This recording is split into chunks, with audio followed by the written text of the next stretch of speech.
The cleft lip and palate deformity is a common congenital anomaly covering the whole spectrum of deformity from a minor problem such as an incomplete unilateral cleft of the lip to a devastating deformity as in a child with a complete bilateral cleft of the lip and palate.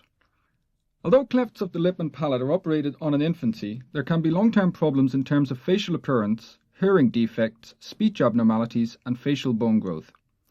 Whilst hearing, speech, and facial bone growth can be measured quantitatively, little success has been achieved in assessing facial appearance. We can gauge the length of a scar on the upper lip, we can calibrate the height of the lip vermilion on each side of the scar, and, to some extent, we can quantify the degree of nostril deformity. However, from the patient and society's points of view, these measurements have little meaning. Cleft lip and palate deformity is one of the commonest head and neck abnormalities in human beings. It occurs in 1 in 600 children. In the common form of the deformity, there's a gap going through the lip, into the nose, through the gum, and along the whole length of the hard palate. Although in the vast majority of these children we don't know what causes it, there's some evidence now that there's a deletion on one of the chromosomes, chromosome 22. And in these children it's very common to have a cleft palate. In some children there's a family history, but in the vast majority, as I say, the cause of the problem is unknown. Since the 1970s, we've had a much better understanding of the dynamic anatomy of the lip, in that in modern cleft lip repairs, the orbicularis oris muscle is reconstructed in its entirety, so that it then forms a loop right round the lip. 18 months ago, we decided that we would approach other groups that were interested in facial appearance, and I contacted Stephen Farthing in Oxford, as he was an artist with an interest in facial appearance and facial anatomy. I'm a painter. For the past 9 years I've been the Ruskin Master of Drawing at Oxford University, which means that I'm the head of department of a small art school. There are only about 60 undergraduates. I've really built a reputation as a painter through large figurative paintings that, although they're modern, they are painted in quite a traditional way. Perhaps the most flattering thing I've ever had said about my work was by the critic John McEwan, who compared it to total football. He said it was total painting. I met Tony Rousel, who's a plastic surgeon, about 18 months ago, and we began talking about his profession as a plastic surgeon. And what we soon got onto was, I suppose, the similarities between what we did, in that we both were manipulators of form. I'm working in 2 dimensions with paint, and he working in 3 dimensions with flesh and bone. And what we discussed was the whole business of appearance and how you measure it. I mean, what was raised by Tony was a very interesting issue, which is really what is normal appearance, if there is such a thing, and how do we measure it? And from this starting point, the project was born. Now, the way we structured the project was for me not to behave as an artist and go off and paint pictures, but for the 2 of us to work together on this idea, which was, how do you measure appearance? Now, we very quickly realised that there wasn't a rapid way through this. And so what we did was set up a project with his patients where we attempted to improve their communication with the surgeon. Andrew Tuvey is at the Ruskin School of Drawing and Fine Art in Oxford to talk about how he wants his face changing. Surgery for his cleft lip and palate is almost at an end. By using a digital camera and computer technology, he can have his image manipulated as he wishes, a useful tool for him and the plastic surgeon before an operation. The area that's now going to be worked on are to get the nostrils smaller and more symmetrical.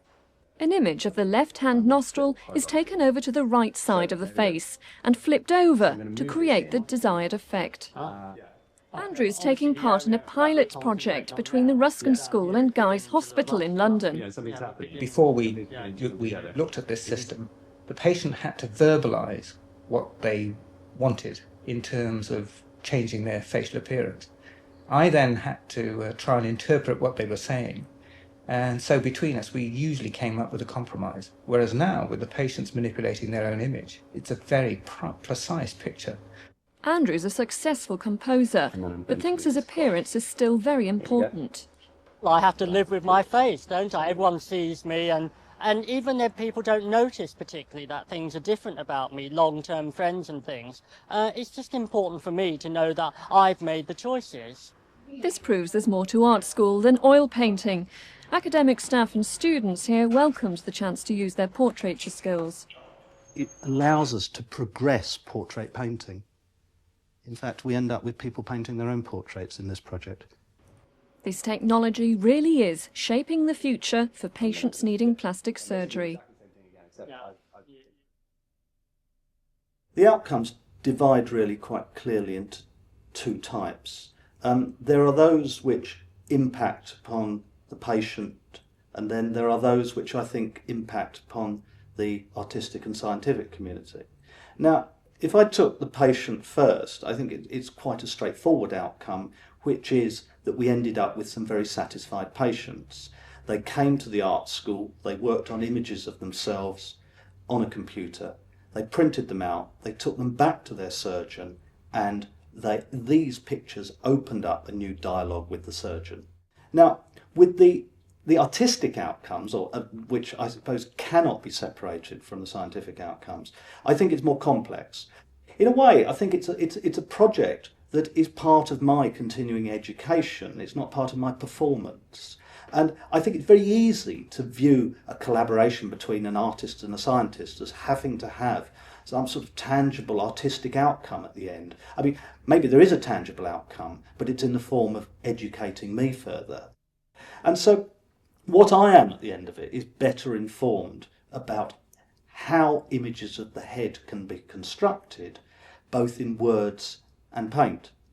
The patients were impressed with the powerful communication tool that this system turned out to be, and they've been able to describe exactly what they wanted from the surgery.